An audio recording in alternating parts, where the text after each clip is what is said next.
So let me start by saying, I mean, whilst the $22 billion that you refer to is, I think, what you would think of as the formal, is the money that came in from diaspora through the formal sector. The informal sector probably did just as double or that, if not more.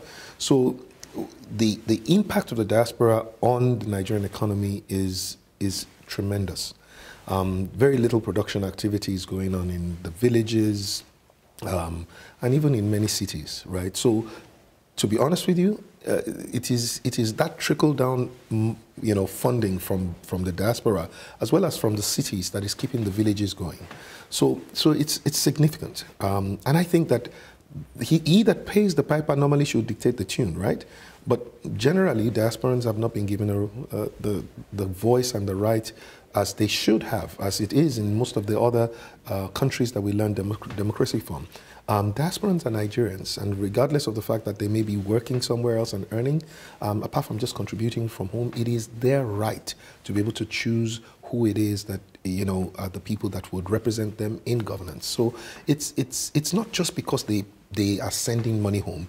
Diasporans all over the world get the opportunity to vote, and diasporans in Nigeria should have the opportunity to vote. Let me just also say something very quickly. But whilst our voting laws currently do not allow diaspora voting, I've always said to people, I never truly worry about the things I cannot control. The things I can control are the things that I worry about. And so let's talk about the things that we can control. For instance, remember, he that pays the piper dictates the tune. Diasporans send, what, in my opinion, between $40 and $50 billion home every year, right? But diasporans never tell the people that they're sending money home to, go and get your PVC. Diasporans never advise them.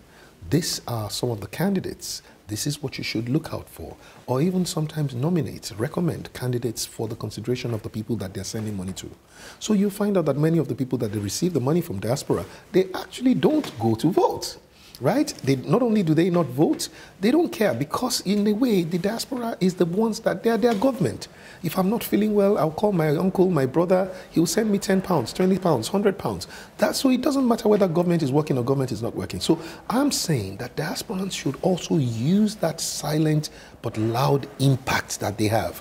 These guys within their economic dependency, use your voice with them and then influence them to go and get involved, and most importantly, to be able to vote right.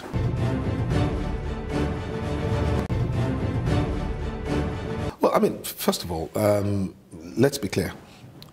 Number one, legislation is pushed along by people who have really great passion for it. So every time you have passion for something, you push it along. I have passion for diaspora voting because I think that it is the right of every Nigerian to have the opportunity to choose where and who it is that should represent them. So I would put my influence behind it. But beyond that, it's also, even right now, as it is, if you look at the Running for a New Nigeria movement that we have, it's one of the key things that we are asking. And remember, Running for a New Nigeria movement is not just about Fela Durotoye. It's about people who are also running for offices in Senate, in House of Representatives, in House of Assembly, for governorship. And we are all, we're all aligned on one vision for a new Nigeria that works. And it's not just a nation that works, but a nation that works for everybody. A nation where you don't even need to know anybody to be somebody or to do something. A nation where things work, where government works for the people, where people have the opportunity to find work that is not just gaining work, but just being joyfully employed. Now, we want this, everybody wants this vision. But there are also things that we are saying that we together agree are things that we want to fix when we get there. And one of them is diaspora voting. Now, let's be clear. It's already on the table of the bill has already been introduced by Senator Ben Murray Bruce, but we would make sure that as many of us as get in, we are going to make sure that we keep pushing it. So that's the good thing about when it's not just one man that is running, so that even when Fela wins an election, he's still not having to deal with too many people that, so it's getting everybody in. I'm not using a ladder, we're using an elevator to bring in a whole new number of people. That's why I keep saying that this is a generation a generational election. This is not just an election of one man or the other.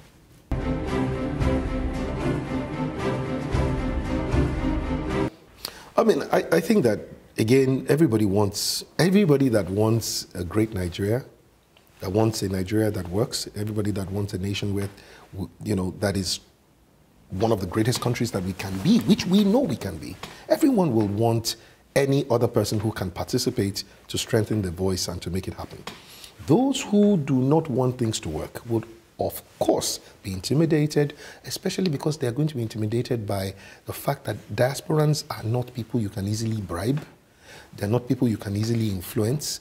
Therefore, they will not necessarily want it. But don't forget, even the numbers as we see today already show us that there are more people who are not looking for money to vote. It's just that most of the time they just don't vote. Okay, so let me just refer to the elections that you just mentioned. 2015 elections, 96 million people above the age of 18. Like you rightly said, just about 28 million votes or so were cast. Truth be told, even, and you know that was multiple voting involved, right?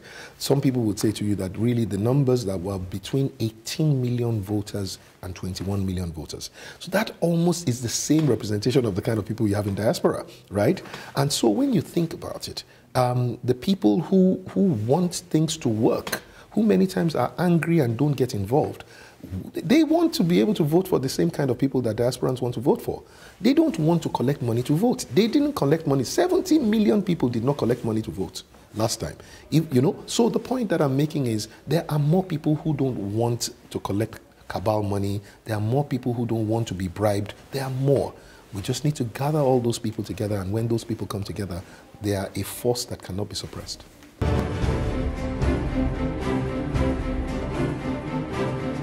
I always say, listen, it's a process, and I understand your anxiety. And for most people who are actually saying that, they think to themselves, oh, Fela, you know, please, you need to go to the north as quickly as possible. You need to rally the north. It's a process.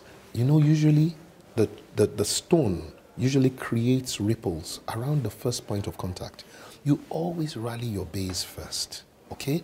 And then you extend it. That's how it works. And please, don't worry. And I know many people are, I've been working and creating impact in the North for many years. I didn't start this journey today. Maybe I was not doing everything I was doing previously because I was running for any office. I was just trying to build a new Nigeria. I was just doing what I was, impacting lives. But I've done projects from Kaduna State to Jigawa State. I've done consulting work. I've done social work all across Nigeria. Many people did not see it because we were not doing it to be seen.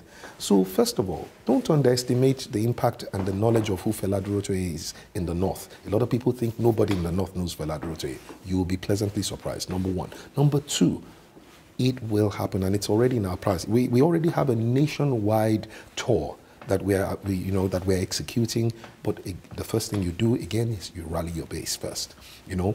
And once you do that, you will get everywhere. So please don't worry. We will get to the north and we'll cover the nation.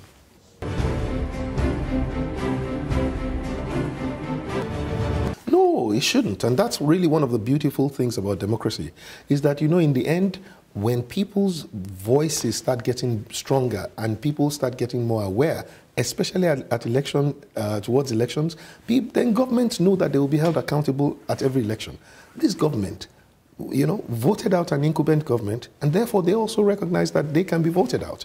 So I think that this is one of the beautiful things about elections. In fact, the truth is, I wish every government will remember from day one that you have to win an election in day four. Then you will perform, and then you will please the people, and then you will win. You know, you don't need to wait until 1 year before the election and start doing the things that will please the people. You can do it for 4 years and might as well just deliver value. So I think that it's a welcome thing, but usually what happens is this. When you start doing it towards election, people know that you really don't care. And therefore they think to themselves, okay, keep doing it. No problem. We know the people who care. They've been more consistent than just a 1 year trying to fix things as quickly as we can. So I'm not worried about it. I believe that Nigerians are smarter today, and they cannot be taken for another ride. We've been doing this for a while.